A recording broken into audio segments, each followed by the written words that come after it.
اعوذ باللہ من الشیطان اللعین الرجیم بسم اللہ الرحمن الرحیم۔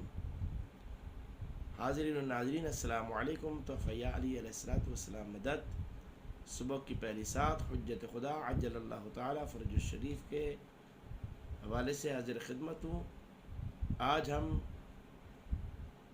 آیت قرآنی واعتصموا بحبل اللہ جمیعا ولا تفرقوا کے حوالے سے آپ کی خدمت میں عرض کریں گے۔ حضرت رسول خدا صلی اللہ علیہ وآلہ وسلم سے پوچھا گیا، یا رسول اللہ، یہ اللہ تعالیٰ نے واعتصموا بحبل اللہ جمیعا ولا تفرقوا کہ اللہ کی رسی کو مضبوطی سے تھام لو اور تفرقہ نہ کرو، یہ رسی سے مراد کیا ہے؟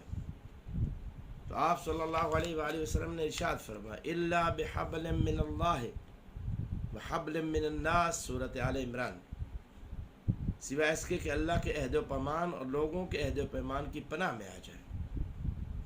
بس اللہ کی طرف سے رسی سے مراد اس کی کتاب ہے، اور لوگوں کی طرف سے رسی سے مراد میرا وسیع امیر المؤمنین علی علیہ السلام ہے۔ انہوں نے عرض کیا، یا رسول اللہ، آپ کا وسیع کون ہے؟ تو آپ صلی اللہ علیہ وآلہ وسلم نے ارشاد فرمایا، میرا وسیع وہ ہے جس کے بارے میں اللہ تعالیٰ نے سورہ زمر میں ارشاد فرمایا ہے، ان تقول نفس یا حسرتا علی ما فرطت فی جنب اللہ، کہ قیامت کے دن کوئی نفس یہ حسرت سے کہے گا کہ ہائے افسوس، میں نے جنب اللہ کے حق میں کمی نہ کی ہوتی۔ معصوم علیہ السلام ارشاد فرماتے ہیں کہ یہاں جنب اللہ سے مراد ذات امیر المؤمنین علی علیہ السلام ہے۔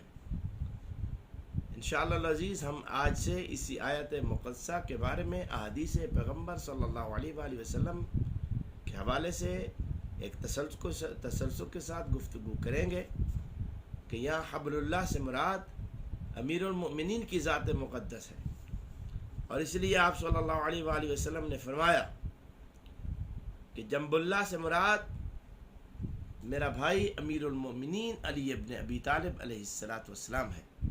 مولا بحق محمد و اہل بیت محمد علیہ السلام ہمیں قرآن پاک کی آیات کی صحیح معنوں میں تعویل کو سمجھنے کی اور فرامین اہل بیت علیہ السلام پر عمل کرنے کی توفیق عطا فرمائے۔